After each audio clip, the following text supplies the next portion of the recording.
பார்க்க முடியும். அது மட்டுமல்லாமல் நேற்று நடைபெற்ற மவாசி மீதான தாக்குதலுடைய ஒரு காட்சியை தான் நீங்க பார்க்குறீங்க. உலக வரலாற்றில் அணுகுண்டு போடப்பட்டதை போன்று இந்த தாக்குதல் காட்சி இருப்பதை நீங்கள் கவனிக்க முடியும். எவ்வளவு பயங்கரமான ஒரு தாக்குதல் என்பதை பாருங்கள். இது மவாசி கேம்ப் மேல போடப்பட்ட குண்டுகளில் மிக முக்கியமான ஒரு குண்டு தாக்குதலாக கவனிக்கப்படுகிறது.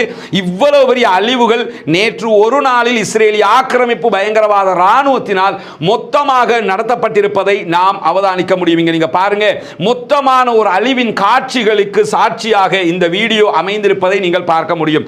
இதுதான் மவாசி கேம்பிலே அவர்கள் செய்திருக்கக்கூடிய பாரிய அநியாயமாக இருக்கிறது. ஒவ்வொரு 15 நிமிடங்களுக்கும் காயமுற்றிருக்கக்கூடிய பல பேர் மரணித்தவர்களாக ஜனாசாக்களாக வெளியேற்றப்பட்டு கொண்டிருக்கிறார்கள். அத்தோடு கான் யூனிஸிலே இருக்கக்கூடிய நாசர் மருத்துவமனை, அமல் மருத்துவமனை, ரஃபாவிலே இருக்கக்கூடிய குவைத் மருத்துவமனை ஆகிய மருத்துவமனைகள் எல்லாம் நிரம்பி வழிந்து கொண்டிருக்கிறது. மேலதிக